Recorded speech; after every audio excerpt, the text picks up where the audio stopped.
Hello everyone, my name is Rona and welcome to today's design series.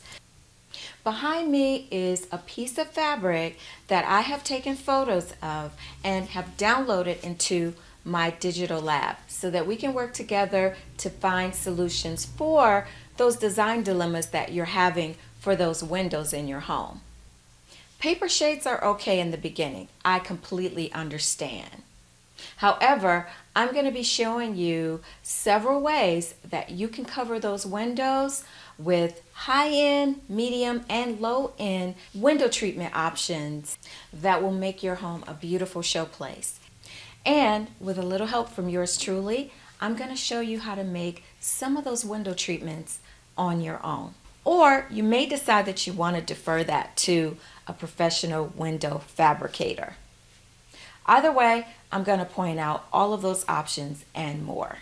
So without further delay, let's go ahead and get started.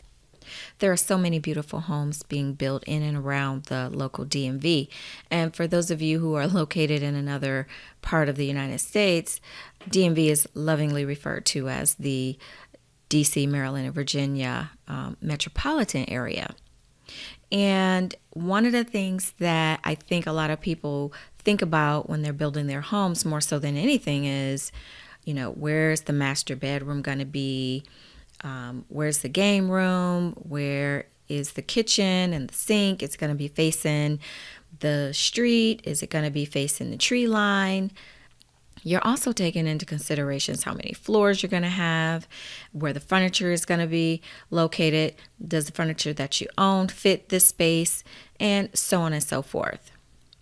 Some of you are working from plans that you've created, and some of you are also working from architectural plans. And as your home starts to take on its shape and you start to see where things are going to be located, and as your house is starting to come together, the level of anxiety is also starting to take hold if it hasn't already, because now you got to figure out how you're going to furnish this place.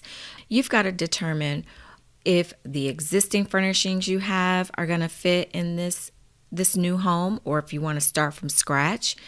And then it starts to occur to you, if it hasn't already, wow, I have a lot of windows in this house. And after doing a little research, you soon discover that, oh my goodness, not only is my master bedroom facing the sun, or my living room is facing the sun, it is going to be very expensive covering all of these different windows with various treatments. Herein lies the problem. And depending on the type of house that you're building and the location and the density of the neighborhood, you may soon discover that you are a little bit too close to some of your neighbors, which is why it is so important to think about window placement as well as the type of window treatments that you're going to be putting into your home. Not only that, but windows come in all shapes and sizes. But what is the first thing that we have a tendency to do before we move in, of course, and a lot of times months after we've already moved in? The quick and fast solution in most cases is paper window treatments. So before we take the path of least resistance and we go out and buy all of these paper shades, which is a short-term solution, and it sometimes turns into a long-term solution. Again, I'm not judging. Let's take a look at the rooms that we're going to be doing and where they're facing. Are they sun-facing, east, west, inside of your home, as well as the cost for covering the windows, whether it be a long-term or a short-term solution. And once we figure that out and discover some of those cost factors, let's go ahead and look at how we can resolve some of those issues cost effectively, whether we have a low-end, medium, or high-end budget. Let's go on the inside of a home, not this one per se. Let's go ahead and start looking at how we can come up with some solutions for some of our window dilemmas. Here is an image of a more challenging window project where you have a door surrounded by windows and it is going out onto a patio or some other location in the home. It could be coming off of a bedroom. It just depends on the location. And depending on the type of home that you're building, where it's located, it could be in the DMV, it could be anywhere in the United States. And for you, per se, if you're relocating here or if you're purchasing a home here, you may be faced with a couple of dilemmas that are typical when you're looking at more traditional homes that you will find in this area.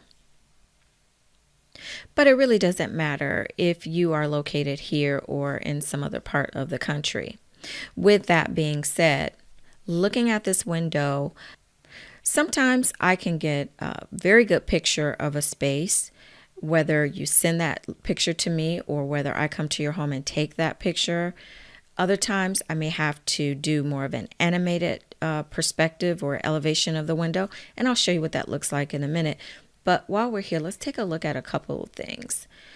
One of the things that I'm going to be looking at and analyzing, for example, is I'm going to be looking at the distance from the ceiling. I'm going to be looking at the distance from other walls in this space. And I'm going to be looking at the overall functionality of your doors.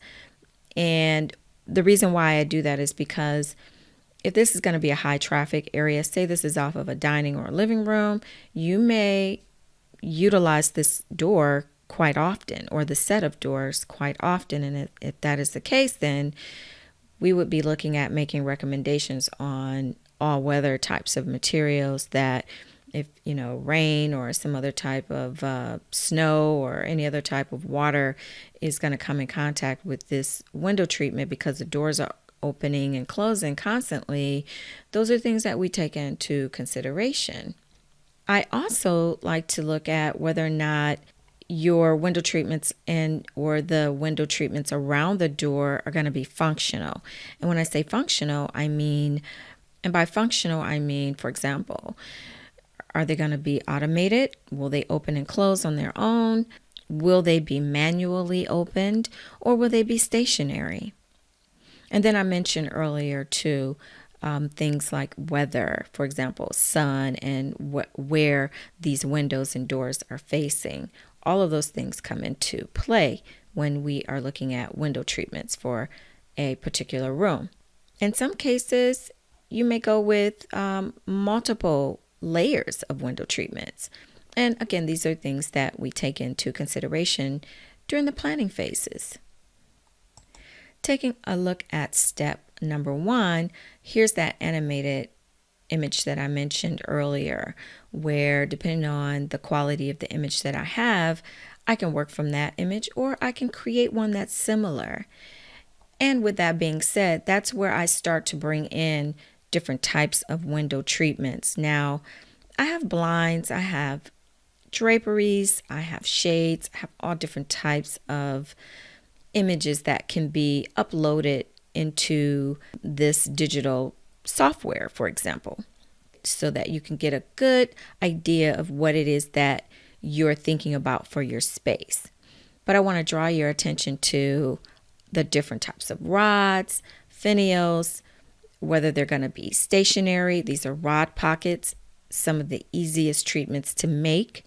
And actually, this is one of the window treatments that we're going to be creating in the design series when we get into our sewing projects. But there are so many different types of window treatments that can go into a room or on a set of windows and doors. And we'll go ahead and take a look at those options here shortly. Here you can see where I uploaded the fabric that I demoed in the beginning. There's so many different things that we could do with this software, including paint the walls. I can take this image out, upload it into Photoshop, and just go bananas. But for the sake of what we're doing today, I'm just going to show you some options for this space. What I decided to do, since we're going to be making these draperies or curtains in another video, I'm going to go ahead and go with the rod pockets. They're going to be stationary. We're never, ever, ever going to be moving these back and forth. because they're facing a part of the yard that's behind a fence. We don't have to worry about neighbors or any obstructions. And we're also going to be looking at other types of treatments that we can layer in the event that we are facing neighbors. So not to worry. Let's go ahead and take a look at that tab real quick. As you can see here, I just elongated that pole that was in the previous image, and I placed the fabric covered window treatment here so that you could start to see how this is going to formulate. Now, of course, you can come in here with another layer. You can add a shade. You can add blinds. There's no limit. You can also put a film over your windows nowadays where it could be frosted that you can add to your window in order to create more privacy if that's what you need. But let me show you, depending on the type of fabric that we're using, and it could be something that you send me or something that we research online together, the options are virtually limitless. And so what I do is from there, once it's uploaded, I go to that custom tab, and then I can take the fabric that we've uploaded and just start to play with it and look at how it's going to look in your home. For those of you who are not into different patterns, sometimes you want it to be a little bit more understated. Sometimes you want a little bit more width there. Any of these dimensions can be changed. You can change the actual pole itself. You can change the material of the pole. It could be wood. It could be metal or aluminum. There's really no limit to what we can do here.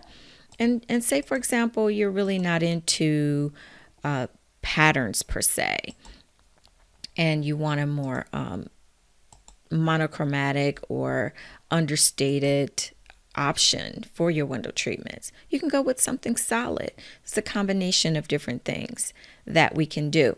Now, if I have an image, again, that I can work from that gives you that more realistic look, there are going to be other windows in your home, for example, that you may decide, I need to start looking at those, but I want to have a focal point. I know where I'm going to be spending the money. Other areas of the house I'm not really concerned about. Could be bedrooms and other locations, and that's fine. Let's take a look at some of the other options that are out there. Now, I've fabricated this image here. It's more animated, of course. And with that being said, a number of these different features can be changed in order to create the look and feel that you're interested in. This could be in a formal dining room where maybe you want to bring that pattern into another space and place in your home. I've also added fabric shades, and I wanted you to also take a look at how that fabric can be transferred to pillows in your home as well. Now, when we get into making some of the window treatments that I'm discussing in the window treatment series that we're going to be doing, some of those DIY window treatments, we're going to also be looking at creating pillows. So one of our first projects will be, of course, making pillows. We're going to make shades that we can install, and we're also going to be making rod pockets. And so in addition to other projects that we're going to be tackling, those are three of the easiest things that you can create on your own that will help you get beyond the paper shades that we discussed throughout this series. Not to worry, you can also, again, you can install blinds and or a combination of different treatments. These are things that we'll be discussing as we're in the planning phases of bringing your space together. I hope that you were able to get some food for thought on the multitude and the variety and the myriad of options that are available to you once we upload the fabric selections and ideas and thoughts that you have, as well as the ones that I would be assisting you with when you are creating the window treatment plans for your home. And of course, if you have any questions, ideas, thoughts, leave that information for me in the comments below. And feel free to like and subscribe the content that I'm providing. If you have a special request or you have a design dilemma, leave that question for me in the comments below as well, or you can reach out to me at rona@dmvinteriors.com.